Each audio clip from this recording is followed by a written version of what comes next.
여호와께서 말라기를 통하여 이스라엘에게 말씀하신 경고라. 여호와께서 이르시되 내가 너희를 사랑하였노라 하나 너희는 이르기를 주께서 어떻게 우리를 사랑하셨나이까 하는도다. 나 여호와가 말하노라. 에서는 야곱의 형이 아니냐. 그러나 내가 야곱을 사랑하였고 에서는 미워하였으며 그의 산들을 황폐하게 하였고 그의 산업을 광야의 이리들에게 넘겼느니라. 에돔은 말하기를 우리가 무너뜨림을 당하였으나 황폐된 곳을 다시 쌓으리라 하거니와 나 만군의 여호와는 이르노라. 그들은 쌓을지라도 나는 헐리라. 사람들이 그들을 일컬어 악한 지역이라 할 것이요 여호와의 영원한 진노를 받은 백성이라 할 것이며 너희는 눈으로 보고 이르기를 여호와께서 이스라엘 지역 밖에서도 크시다 하리라. 내 이름을 멸시하는 제사장들아, 나 만군의 여호와가 너희에게 이르기를 아들은 그 아버지를 종은 그 주인을 공경하나니 내가 아버지일진데 나를 공경함이 어디 있느냐. 내가 주인일진데 나를 두려워함이 어디 있느냐 하나 너희는 이르기를 우리가 어떻게 주의 이름을 멸시하였나이까 하는도다. 너희가 더러운 떡을 나의 제단에 드리고도 말하기를 우리가 어떻게 주를 더럽게 하였나이까 하는도다. 이는 너희가 여호와의 식탁은 경멸히 여길 것이라 말하기 때문이라. 만군의 여호와가 이르노라. 너희가 눈먼 희생 제물을 바치는 것이 어찌 악하지 아니하며 저는 것 병든 것을 드리는 것이 어찌 악하지 아니하냐. 이제 그것을 너희 총독에게 드려보라. 그가 너를 기뻐하게 했으며 너를 받아주겠느냐. 만군의 여호와가 이르노라. 너희는 나 하나님께 은혜를 구하면서 우리를 불쌍히 여기소서 하여 보라. 너희가 이같이 행하였으니 내가 너희 중 하나인 줄 받겠느냐. 만군의 여호와가 이르노라. 너희가 내 제단 위에 헛되이 불사르지 못하게 하기 위하여 너희 중에 성전문을 닫을 자가 있었으면 좋겠도다. 내가 너희를 기뻐하지 아니하며 너희가 손으로 드리는 것을 받지도 아니하리라. 만군의 여호와가 이르노라. 해 뜨는 곳에서부터 해 지는 곳까지의 이방 민족 중에서 내 이름이 크게 될 것이라. 각처에서 내 이름을 위하여 분하여 깨끗한 제물을 드리리니 이는 내 이름이 이방 민족 중에서 크게 될 것임이니라. 그러나 너희는 말하기를 여호와의 식탁은 더러워졌고 그 위에 있는 과일 곧 먹을 것은 경멸히 여길 것이라여 내 이름을 더럽히는도다.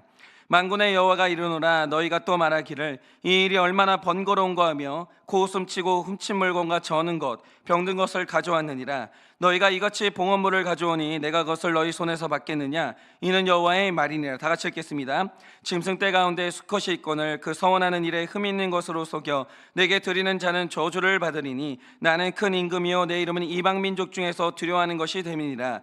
만군의 여호와의 말이니라. 아멘.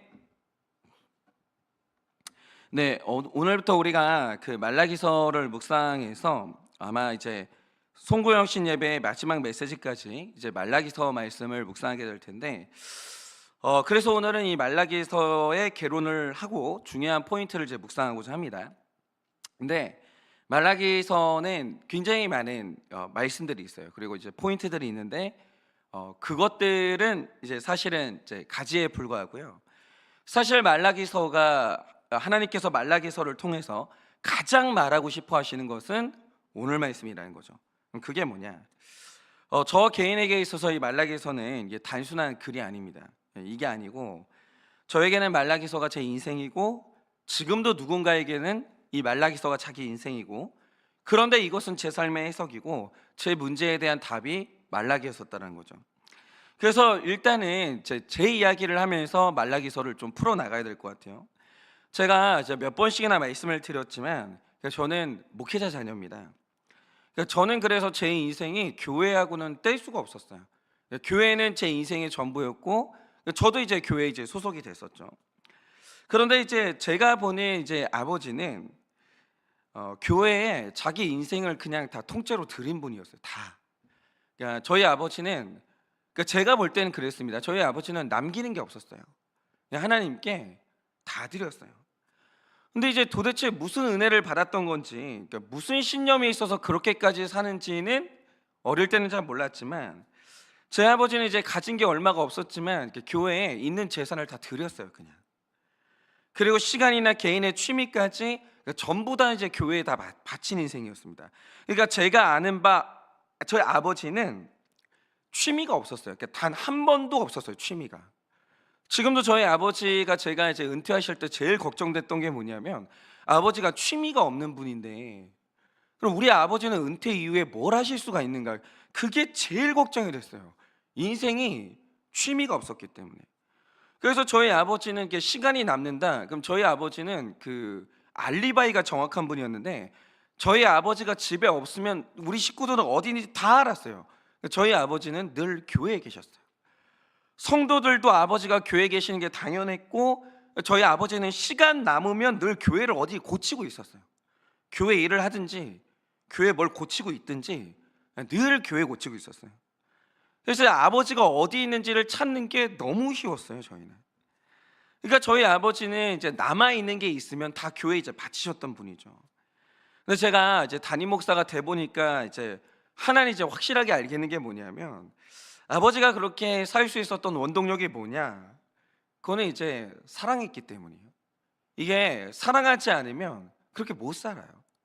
그러니까 저희 아버지가 교회를 엄청나게 사랑했다는 걸 제가 이제 아버지 나이가 돼 보니까 알겠는 거예요. 그러니까 지금 제 나이가 아버지가 개척했을 딱 그때부터 5년 후쯤에 제가 나이거든요. 그러니까 제가 이제 아버지 나이가 돼 보니까 이게 아버지가 사랑했구나, 이제 이걸 알겠는 거죠. 그런데 이제 아버지가 그렇게 애써주신 덕분에 제가 어린 시절은 그런 대로 교회 생활이 좀 즐거웠어요.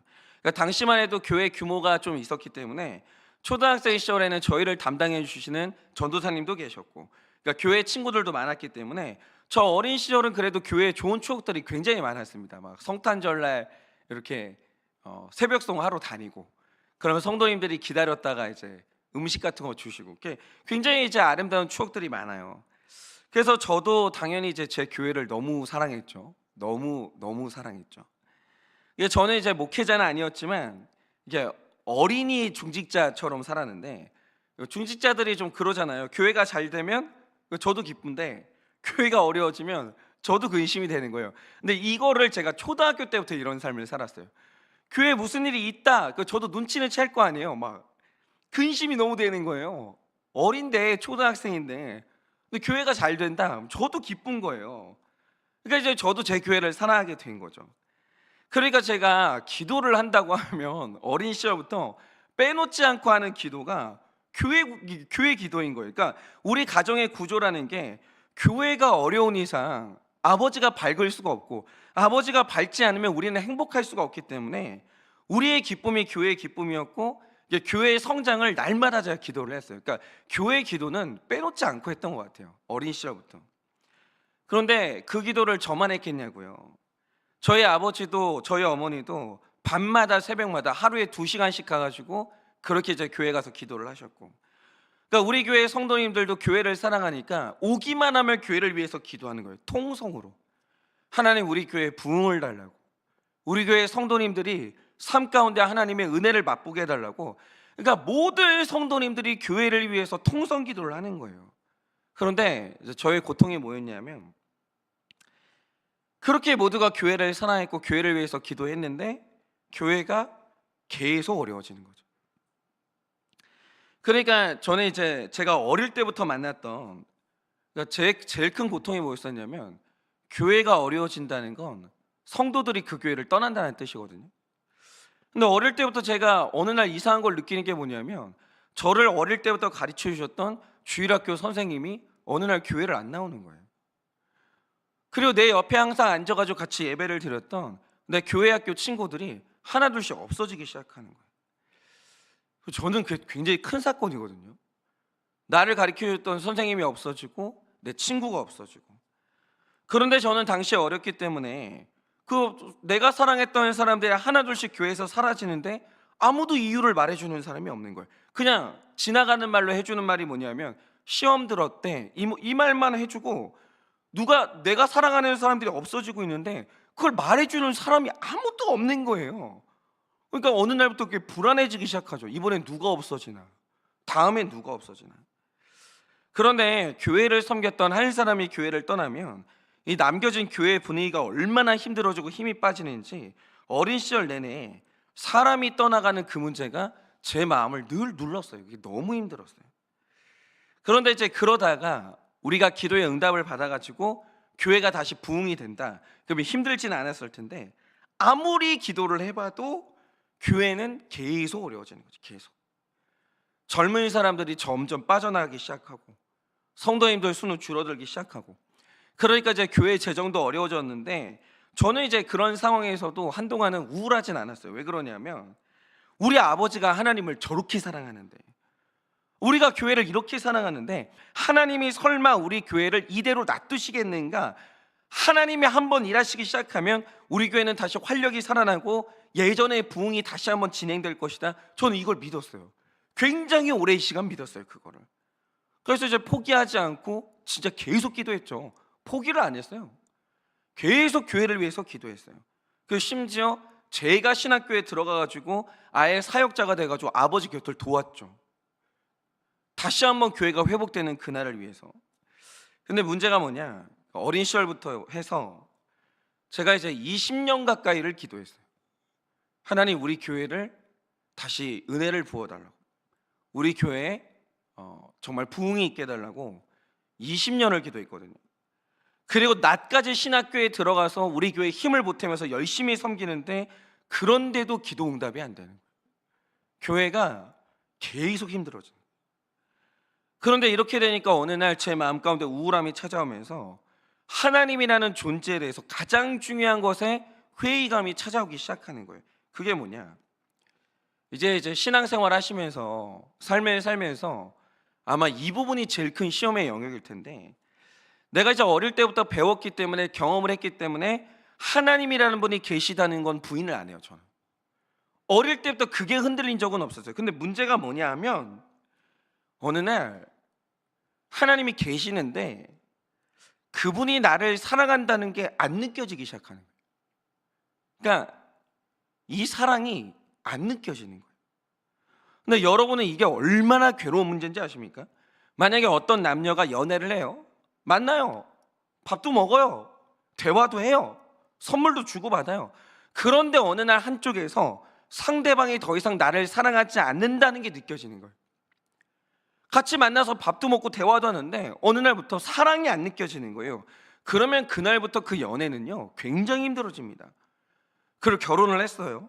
결혼했는데 어느 날부터 배우자의 사랑이 느껴지질 않는 거예요. 아, 이 사람이 지금 나를 사랑하지 않는구나, 이게 갑자기 와요. 그럼 그 결혼 생활은 위기가 오는 거예요. 같이 있는 게 중요한 게 아니에요. 혼인신고를 했다는 게 중요한 게 아니에요. 사랑이 안 느껴지면 위기에 빠지는 거예요. 그런데 제가 신앙생활이 여기로 들어가 버린 거예요. 하나님이 계신 건 알겠어요. 나 더 이상 부인은 안 돼요. 하나님을 떠나서 할 자신도 없어요. 근데 문제는 뭐냐 하면, 내 삶의 모든 것을 아무리 찾아봐도 하나님이 나를 사랑하신다는 증거가 없는 거예요. 증거가 없는 거예요. 내가 이렇게 교회를 사랑하는데, 교회를 놓고 20년을 기도하는데 기도가 응답이 안 돼요. 응답이 안 되는 거예요. 우리 아버지는 점점 힘들어지는 게 눈에 보이고, 성도님들은 하나둘씩 교회를 떠나고 있고, 남아있는 성도님들의 힘이 빠져가고, 기도에 응답이 안 되니까 신나는 게 없는 거예요. 하나님이 나를 사랑한다면 증거 하나쯤은 있어야 되는데 증거가 없는 거예요. 아무것도 없는 거예요. 하나님이 우리를 사랑하신다면 어떻게 내 기도를, 그리고 우리 부모님의 그 눈물의 기도를, 우리 성도님들이 금요일마다 올려드리는 그 오랜 시간의 기도를 어떻게 그렇게 무시할 수가 있는가? 너무 긴 시간, 응답이 없는 거예요. 만약에 내가 하나님을 믿고 매달리는 이 기도의 이 결과가 이런 거라면, 그럼 나는 다른 방식을 살아야 되는 거 아닌가? 그리고 나중에는 기도할 힘이 없어지더라고요. 기도라는 게 의미가 있나? 기도를 하나님이 진짜 듣나? 응답되지 않는 기도를 하는 게 도대체 무슨 의미가 있는가? 그러니까 기도를 하는데 힘이 안 실리는 거예요. 응답될 것에 대한 기대감이 없으니까. 이런 식으로 정말 심각한 가치관의 흔들림이 오는 거예요. 그런데 이게 다 이제 저는 지금은 이제 하나님의 섭리라는 게 이해가 되는 게, 당시에 제 안에 이렇게 깊은 회의감과 하나님을 향한 반감이 생기고 있었는데 이런 상황을 해석해주는 말씀이 없는 거예요. 그게 제일 힘들었어요. 20년 가까이를 하나님의 응답을 받지 못하는데, 그럼 이 응답이 없는 것에 대한 해석을 해주는 말씀이 있으면 좋겠는데 말씀도 없는 거예요. 죽겠는 거예요, 정말. 정말 죽겠는 거예요. 오히려 당시에는 하나님께 충성 한번 해보시라, 기도를 해보시라, 그럼 정말 잘 된다는 이 기복적인 메시지가 한국교회를 강타하고 있었기 때문에 저는 그게 더 힘들었어요. 나는 얼마나 더 기도해야 되는가? 우리 아버지는 얼마나 더 인생을 하나님께 바쳐야 복을 받는 건가? 이해가 안 되는 거죠. 그런데 이 말라기 당시의 성도들이 바로 이런 상황 가운데서 힘들어하고 있었던 거예요. 그러니까 이 말라기서는요, 느헤미야서하고 연결해서 읽어야 되는 책인데, 당시에 느헤미야 당시의 사람들이 열심히 성전을 건축하고 성벽을 재건했거든요. 근데 그렇게 할 때는 믿는 게 있었다는 거죠. 그럼 뭘 믿었냐? 우리가 포로 생활을 끝내고 돌아와서 그 무엇보다 성전을 먼저 건축하고 예루살렘 성벽을 건축하기만 하면 다시 하나님의 은혜는 임할 것이고, 그러면 다윗의 때와 솔로몬의 때와 같이 민족의 영광은 회복될 것이다. 분명히 그날은 온다. 이 소망을 가지고 있었어요. 그래서 소망이 있을 동안에는 성전 건축할 힘이 있었어요.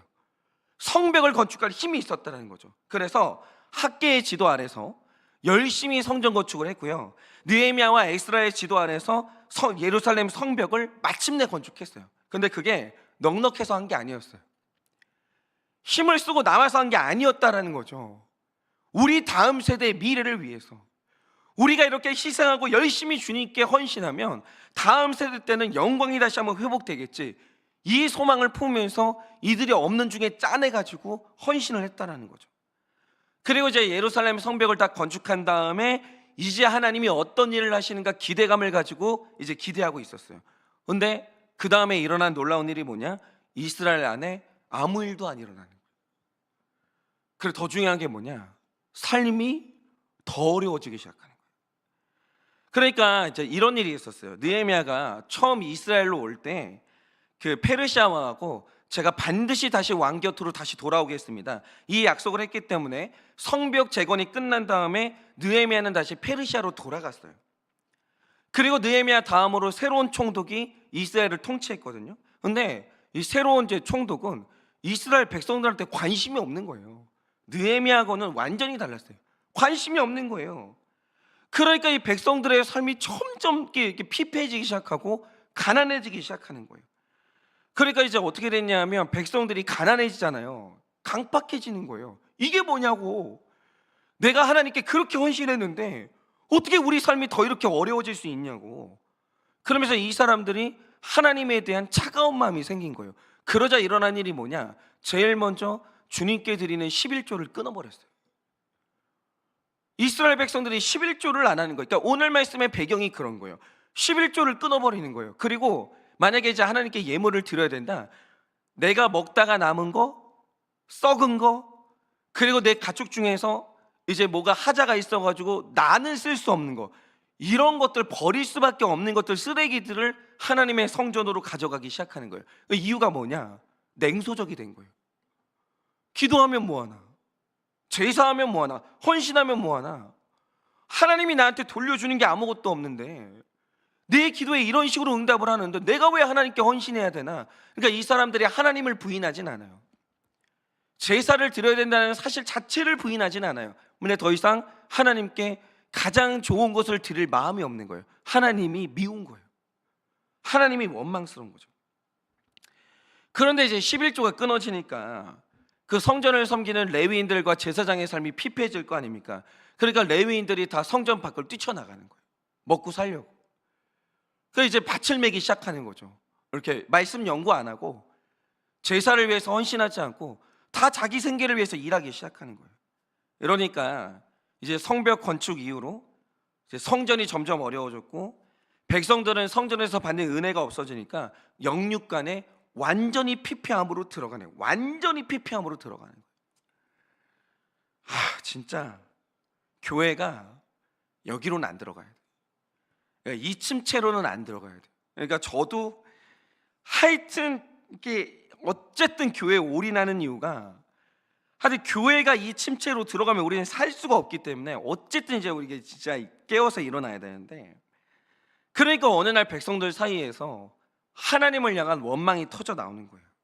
그게 뭐냐? 하나님, 우리를 사랑합니까? 아니 그 구약 시대부터 신명기 시대부터 우리가 당신 자녀라면서요. 우리가 당신 아들이고 딸이라면서요. 근데 당신이 우리를 사랑하십니까? 당신이 우리를 사랑합니까? 사랑했다면 언제 어떤 방식으로 사랑했습니까? 증거가 아무것도 없다고. 내가 하나님이 나를 사랑한다는 거 나도 믿고 싶은데 문제는 뭐냐 하면 증거가 없지 않냐고. 증거가 무슨 증거가 있냐고. 우리는 당신의 사랑을 느끼지 못해서 너무너무 힘들다고 외치기 시작한 거예요.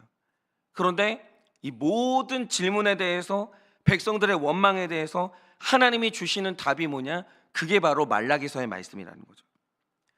그런데 지금 우리 가운데 이런 분들이 얼마나 많은지 몰라요. 그러니까 저는 누가 이렇게 말해줬으면 훨씬 어린 시절이 좋았을 텐데, 지금 우리 중에 굉장히 오랜 시간 기도를 하고 있는데 응답이 안 되는 분들이 있죠.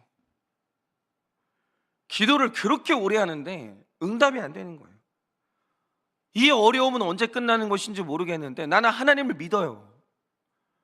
그 하나님을 사랑해요. 내가 얼마나 주님께 충성했는지 몰라요. 그러니까는 고난이, 믿음이 없어서 오는 게 고난이면 시험이 안 돼요.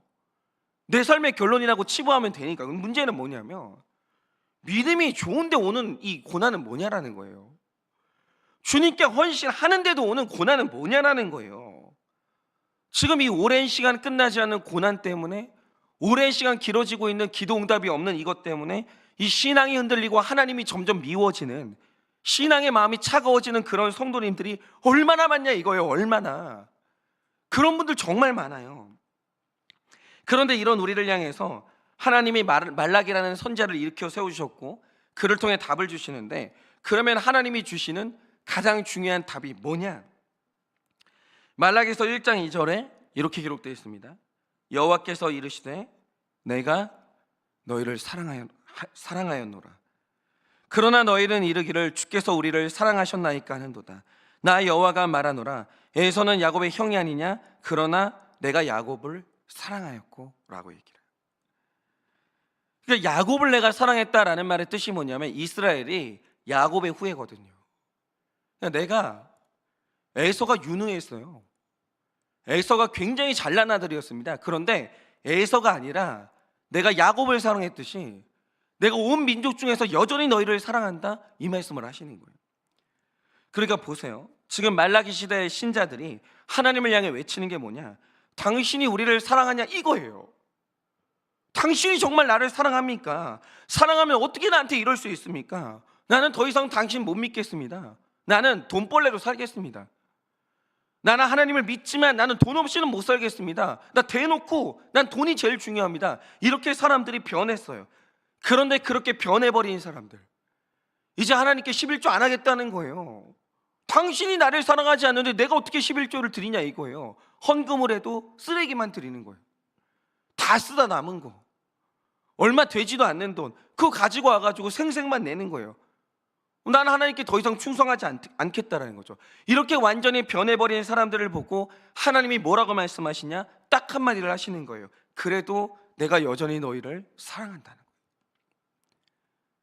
내가 너희를 사랑한다라는 거죠. 내가 너희를 버리지 않았다라는 거예요. 일단 여기서 우리가 사무엘상 말씀과 연결해서 묵상해야 될 굉장히 중요한 포인트가 있어요. 그게 뭐냐? 내가 느끼는 느낌이 전부가 아니라는 거예요. 내 눈에 보이는 현상, 내가 느끼는 느낌, 그게 전부는 아니라는 거죠. 여러분, 하나님의 섭리라는 것은요 굉장히 거대해요.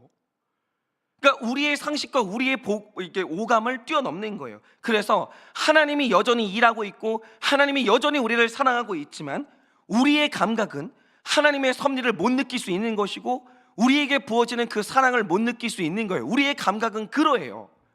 하나님이 우리와 똑같은 방식으로 우리를 사랑하지 않을 때가 있어요. 그러니까 이 욥이 했던 말이 뭡니까? 하나님이 일하시는 건 알겠어요. 그가 나의 삶 가운데 뭔가 일하시는 건 알겠는데 앞으로 가도 그가 보이지 아니하시고 뒤로 가도 그가 보이지 아니하시고 옆으로 좌우로 가도 그가 보이지 아니하시는 거예요. 일하고 있어요. 분명히 일하고 있어요. 근데 내가 그걸 못 느껴요. 내가 그 하나님을 못 만나는 거예요. 여러분, 이럴 수 있는 거예요. 전 이제 알겠어요. 제가 20년 동안 하나님께 기도했지만 응답이 없다라고 느꼈지만 응답은 이루어지고 있었어요. 하나님이 일하고 있었다라는 거죠. 근데 중요한 사실이 뭐냐? 내가 못 느끼는 거예요. 그걸 내가 포착을 못하는 거예요. 이럴 수 있다라는 거죠. 그런데 하나님이 이런 우리의 연약함을 아시는 거예요. 내가 일하고 있어. 내가 여전히 너에게 사랑을 붓고 있어. 근데 너는 못 느낄 수 있다라는 거예요. 그래서 언제 하나님이 나를 사랑하냐고 불평을 터뜨리는 백성을 향한 하나님의 태도가 뭐냐? 하나님께서 원망을 터뜨리는 그들의 신앙을 책망하지 않으시는 거예요. 그들을 똑같은 미움으로 대하지 않으시는 거예요. 그들을 버리지 아니하시는 거죠. 그리고 왜 나를 사랑하지 않느냐는 성도들의 항의에 대해서 하나님이라는 분이 여전히 말씀하시는 게 뭐냐? 좀 믿어달라는 거죠. 내가 너희를 여전히 사랑하고 있다. 내가 너희를 여전히 사랑하고 있다고. 나의 사랑은 반드시 나타난다고. 내가 너희를 향했던 그 사랑이 언젠가는 반드시 증명된다라고 하나님이 조금 기다려달라고 말씀해 주시는 거예요. 그러니까 이게 뭐냐면 지금 하나님은요, 신앙을 버리고 11조도 끊어버리고 하나님 향해서 싸늘하게 변해버린 이들의 심정을 이해를 하시는 거예요. 안다라는 거죠. 너희가 얼마나 힘든지, 지금 너희 실망감이 얼마나 큰지, 너희가 지금 얼마나 힘겨워하는지 그걸 하나님이 아시는 거예요. 하나님은요, 알아요. 그러니까 우리가 오늘 말라기서 말씀을 통해서 얻을 수 있는 가장 중요한 메시지는 이거라는 거죠. 그러니까 이런 거예요. 우리 주변에는 분명히 신앙이 변질된 분들이 있어요. 처음에는 안 그랬는데 신앙생활이 완전히 변질된 분들이 있어요. 성도인데 이제는 넉넉함이 없는 거예요. 돈 문제만 나오면 얼굴색 변하고 사나워지는 거예요. 완전 사람이 있잖아요. 예전엔 안 그랬는데 돈 거리는 분들이 있어요. 생전 베풀 줄 모르는 구두쇠들도 있고 하나님께 헌금? 그거 정말 못 드리는 분들 되게 많아요. 그런데 우리는 그런 사람들을 보면 너무 쉽게 그냥 그 비난을 하는 거예요. 당신은 신앙인이 아니라는 거죠. 어떻게 성도가 돼가지고 맨날 돈거리냐 이거죠. 어떻게 이렇게 헌금을 인색하게 하면 베푸는 것도 없고 그게 성도냐고. 이런 식으로 우리는 어떤 성도를 향해서 그렇게 쉽게 비난할 때가 있어요. 그런데 오늘 말씀에서 우리가 하나님의 모습을 보고 크게 깨달아야 될 게 뭐냐면, 한때 그 뜨거웠던 신앙인, 그 순수했던 신앙인, 하나님께 나와서 열심히 기도하고 헌신했던 그 신앙인이 내 신앙을 저버리고 하나님보다 돈을 의지할 때, 그 차가운 구두쇠로 변해버릴 때, 그때 그럴 수밖에 없었던 그들의 아픔, 그들의 실망, 그걸 하나님이 이해하신다라는 거예요. 그 절망감을 하나님께서 이해하신다라는 거예요. 그래, 내가 안다라는 거죠. 너희가 인생의 위기 앞에서 그렇게 간절히 기도했으나 내가 응답하지 않았을 때 너희가 얼마나 실망했을지 하나님이 알아요. 하나님은 알아요. 내가 기도하면서 뛰어들었던 인생의 도전이 처참하게 실패했을 때 너희가 나를 얼마나 원망하게 됐을지 하나님께서 그 상실감을 아시는 거예요. 그리고 이런 모든 원망과 이런 모든 질문들 앞에서, 그들의 변해버린 신앙의 모습 앞에서 하나님이 주시는 답이 뭐냐? 딱 하나예요. 내가 여전히 너희를 사랑한다는 거죠. 하나님의 사랑이 변하지 않았다라는 거예요. 이해하기 어렵겠지만 너희 삶에 일어난 이 아픔들이, 오랜 시간 이어지는 그 하나님의 침묵이 너희를 향한 나의 사랑의 결과라는 것, 이게 있어야만 된다라는 것을 하나님이 우리에게 말씀을 하시는 거예요. 그러면 여기에서 우리가 이제 물어야 될 질문이 있는 거예요. 그게 뭐냐면, 하나님 안에는 우리를 너무 사랑하기 때문에 줄 수밖에 없는 그 고난이라는 게 있냐 이거죠. 하나님이 우리를 사랑해서 줄 수밖에 없는 고통이라는 것이 이 영적인 세계에 있냐 이거예요. 그런데 굉장히 많은 그리스도인들의 문제가 뭐냐면, 자, 나는 지금 기도의 응답을 받지 못하고 있어요. 하나님을 믿는 나의 삶에는 지금 고난이 없어지지 않고 있어요. 그런 분들이 있죠. 그런데 이 고난은 나를 사랑하시는 하나님의 이유가 있는 고난이라는 거죠. 여러분, 모든 고난에는 반드시 이유가 있어요. 그런데 택자는 이 고난을 해석할 때 절대적인 해석의 틀을 가지고 있어야 되는데, 그게 바로 구원과 사랑이에요. 틀림없이 이 두 가지를 가지고 해석하면 그건 무조건 맞는 해석이에요. 구원하고 사랑이에요. 그런데 하나님의 구원의 섭리와 사랑의 결심이 우리 삶에 일어나는 고통으로 나타날 때가 있다는 거죠. 그러니까 이런 거예요. 여기까지는 교회 다니는 사람이라면 다 들을 수가 있는 말이에요. 그런데 여기에서 그 이유가 뭔지, 그리고 왜 그게 사랑인지가 구체적으로 해석이 안 되면 하나님이 나를 사랑하신다는 그 말씀이 희망 고문처럼 들리고 아무 의미가 없을 수 있다는 거죠. 그런데 제가 이 구속사를 만나고 수지 맞은 게 이 부분인 거예요. 이 부분. 이거는 기복적인 관점으로는 절대 해석이 안 돼요. 이게 팔복의 관점을 가져야 이게 해석이 되고 수지를 맞게 되는 건데, 저희 아버지의 교회가 오랜 시간 성장하지 않은 것과, 그러니까 저희 아버지는 은퇴할 때도 저희 아버지 교회는 어려웠어요. 그리고 이제 오랜 시간 기도가 안 됐던 게 하나님의 사랑이라는데, 그게 왜 사랑인지가 하나님의 말씀이 열리면서 저는 해석이 된 거예요. 근데 해석이 되니까 이게 꼬인 게 풀리더라고요. 그러니까 제가 오늘도 사실은 이렇게 사역을 하면서 저는 이제 억울함이 없거든요. 제 삶에 사역을 하면서 억울함도 없고 자기 연민도 없고 꼬인 게 없는데, 하나님을 향해서 저는 지금 하나님하고는 사이가 좋아요. 하나님하고는 이렇게 잘 지내는 바라크의 복을 받고 있는데, 이게 왜 그랬냐면 과거에 나의 이게 응답이 안 됐던 나의 기도가 해석이 됐어요. 하나님을 그렇게 사랑했던 우리 아버지의 인생이 왜 그렇게 힘들었는지 그게 제가 해석이 됐기 때문에 저는 그것 때문에 모든 게 이제 풀린 거예요. 그러면 제가 얻은 답이 뭐냐라고 하면, 하나님이 제 아버지 앞으로 목회하게 될 제 인생을 하나님이 정말 저희 아버지를 사랑하셨어요. 그리고 아버지의 대를 이어서 목회하게 될 저희들을 너무 사랑하셨다는 거죠. 이게 무슨 뜻이냐? 제가 자주 말씀드렸지만 지금 이제 제가 나이를 먹고 아버지 나이가 됐어요. 아버지가 개척하실 때 나이가 됐는데, 이제는 완전히 보이는 게 있는 거예요. 그게 뭐냐면, 제 아버지는 열정도 대단했지만 저희 아버지 야망은 어마어마했어요. 제가 이제 딱 알겠는 게 뭐냐면, 저희 아버지는 만약에 하나님이 막지 않으셨으면, 저희 아버지의 열심이었으면 저희 아버지 교회는 대형교회가 됐을 거예요. 그래서 저희 아버지는 100% 타락합니다. 저희 아버지 혈기는, 성공한 사람의 혈기는요 막을 수가 없어요. 저희 아버지는 그런 혈기의 사람이었어요. 아버지는 타락하셨을 것이고 그런 제 아버지를 하나님이 아셨어요.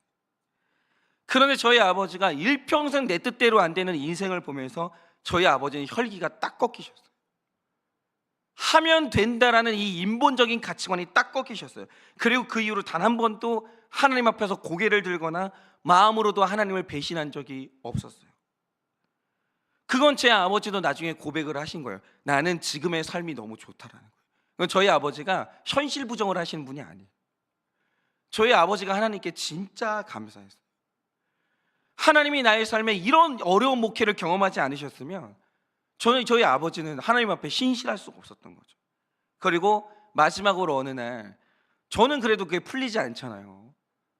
저는 그냥 하나님이 저희 아버지를 배신했다고 생각을 했거든요. 아버지가 하나님께 인생 바쳤는데, 재산을 바쳤는데 어떻게 이렇게 할 수 있나? 저는 그게 안 풀리는 거죠. 그런데 어느 날 제가 기도를 하고 큐티를 하는데 하나님이 저한테 그런 말씀을 해주시는 거예요. 네 아버지 인생 우습게 여기지 마라. 네 아버지는 그냥 목사가 아니고 네 아버지는 구원받은 목사야. 구원받은 목사가 많은 줄 아냐? 구원받은 목사가 많은 줄 아냐고. 네 아버지는 구원받은 목사라고. 네 아버지 우습게 여기지 말라고. 너는 구원받은 목사 될 줄 아냐고. 그 말씀을 하시는데, 어느 날 이 구속사의 관점 안에서 네 아버지가 구원받은 목사인데 너 우습게 여기면 안 된다고, 이 말씀에 다 풀렸어요. 다 풀렸어요. 구원이 제일 어려운 거거든요. 여러분, 사람이 부자 되는 것보다 어려운 거 구원이에요. 근데 우리 아버지가 구원받은 목사라는 말에 저는 모든 게 다 해결이 됐어요. 우리 아버지는 대형교회 목사님이 아니라 구원받은 목사 되게 하셨구나. 그리고 구원받은 목사가 되려면 이렇게 힘든 시간과 이렇게 힘든 연단이 필요한 거구나. 우리 아버지의 죄와 악은 그렇게 큰 거였구나. 그러니까 우리 아버지를 하나님이 진짜 사랑하셨구나. 이게 어느 날 완전히 해석이 됐어요. 완전히 납득이 됐어요. 완전히. 그러니까 제가 상처받았던 그날의 사건들은 하나님께서 제 아버지 인생에 주실 수 있었던 하나님의 최선이 맞아요. 그리고 하나님은 그 오랜 시절의 침묵과 그 고통을 통해서 최선의 결과를 만들어내실 수 있는 그 하나님이라는 게 제가 완전히 믿어진 거죠. 구원은 그렇게 얻어지는 거예요. 한 사람의 구원은 그렇게 얻어지는 건데, 이 구원의 가치가 깨달아지는 날, 이 모든 하나님의 행동에 대한 하나님의 이 하신 일들에 대한 해석이 다 이루어지는 거예요. 그래서 제가 오늘 드리고 싶은 이 말라기서의 오늘의 마지막 메시지가 있어요. 그게 뭐냐? 이 말라기서는요, 구약의 가장 마지막 책이에요. 그런데 이 책의 분위기가 성경 66권 중에서 제일 어두워요. 제일로 어두워요. 그런데 왜 구약의 백성들이 말라기라는 이 어두운 이 마지막 이 책을 왜 맞이해야 되는가? 여러분 한번 생각을 해보세요. 구속사 안에서 신약으로 넘어가기 전에 구약의 마지막 책이 말라기서인데 이 말라기서가 제일 어두워요. 그리고 이 말라기서와 신약 사이에 침묵의 시간이 이어지는데, 말라기서가 끝난 다음에 신약 시대가 열리기까지 몇 년의 침묵의 시간이 이어지냐? 400년의 침묵의 시간이 이어져요. 이게 제일 어두운 이 구속사의 터널이에요. 정말 어두운 400년의 침묵기가 이어지기 시작해요. 그런데 그 침묵기 동안 고난 가운데서 이스라엘 백성들의 기복이 다 사라지고 오직 이스라엘의 구원을 소망하는 그 소망이 열망이 떠오르기 시작하는데, 이 터널 끝에 한 사람이 등장해요. 그게 바로 세례 요한이에요. 그리고 이 세례 요한을 통해서 예수님이 이 땅에 등장을 해요. 그러니까 우리가 성경의 구조를 보면서 깨달아야 할 사실이 뭐냐면, 잘 들으세요. 누구든지 예수님을 만나려면 말라기서를 통과해야 돼요. 말라기서를 건너뛰고 신약으로 예수님이 오시는 그날로 못 넘어가요. 아무도 그렇게는 안 돼요. 아무도 그렇게 안 돼요. 반드시 신약으로 넘어가려면 말라기서를 통과해야 되는데, 그게 제일 어두운 400년의 침묵을 한번 경험해야 되는 거예요. 그 침묵이 하는 일이 있다라는 거죠. 그래야 돈이 아니라 음란이 아니라, 그래야 야망이 아니라 어둠 속에서 빛을 사모하게 돼요. 사람은 어둠을 만나야 빛을 사모하게 되고 침묵을 경험해야 하나님의 응답을 사모해요. 이 기간을 거쳐야 되는 거예요. 극심한 고난 속에서 세상 소망 다 사라지고 구원과 예수님을 소망하게 될 때 사람은 그때만 구원 주시는 예수님을 만날 수 있는 거예요. 그러니까 지금 우리 중에 말라기를 경험하는 분들이 있고, 지금 우리 민족이, 이 땅이 말라기서를 통과하고 있어요. 대통령이 없어요. 지금 이 나라에 너무 많은 사람들이 방향을 찾지 못해가지고 우왕좌왕하고 있어요. 너무 어두워요. 그러나 그 어두움은 동트기 직전의 어둠이라는 거죠. 통과해야 돼요. 이거 통과해야 돼요. 그래서 오늘도 하나님이 여러분을 여전히 사랑하신다는 그 사실을 믿으시고, 이 말라기서의 침묵과 어둠을 잘 통과하는 여러분 되시기를, 그리고 2025년도에 완전히 새로운 하나님의 나라를 경험하는 여러분 되시기를 예수님의 이름으로 축원합니다. 이 시간에 제가 기도하고 축도함으로 예배를 마치겠습니다. 기도하겠습니다. 하나님, 이 민족이 너무나도 처절하게 어두운 시절을 지나가고 있습니다. 주님, 지금 이 나라에 대통령이 없습니다. 무엇이 옳은지를 몰라 양쪽 진영으로 나뉘어서 치열하게 싸우며 그렇게 이 민족이 어두움과 슬픔을 지나고 있습니다. 그리고 지금 우리 사랑하는 성도님들 중에서 하나님의 오랜 시간의 침묵과 너무나 길어지는 고난 가운데 힘들어하고 있는 사랑하는 우리의 성도들이 있지는 않습니다. 그런데 주님, 오늘 이런 우리를 향해서 하나님께서 말씀하십니다. 내가 너희를 사랑하였다. 에서가 아니라 야곱의 후예인 내가 너희를 사랑한다. 너희가 나를 미워하고 지금 너희가 나를 원망하지만 내가 그 마음을 다 이해한다고. 그러나 이 어려운 시절을 통해서 내가 할 일이 있으니 너희가 좀 기다려달라고 오늘 하나님께서 말씀하십니다. 주님, 오늘도 말라기서를 통과하지 않고 우리는 예수님이 오시는 마태복음으로 넘어갈 수가 없습니다. 그러니 이 힘들고 어둡고 긴 말라기서의 어둠을 잘 통과하게 하시고 마침내는 우리가 내일 오시는 그 예수님을 만나는 우리 모두가 될 수 있도록 은혜를 허락하여 주시옵소서. 지금은 우리 주 예수 그리스도의 은혜와 하나님 아버지의 그 크신 사랑과 성령님의 위로하여 주시고 교통하여 주시는 그 역사하심이 오늘도 어둠 가운데 말라기서를 잘 통과하며 주님을 기다리는 모든 주의 신실한 종들의 머리 위에 지금으로부터 영원 무궁토록 함께 있을지어다. 아멘.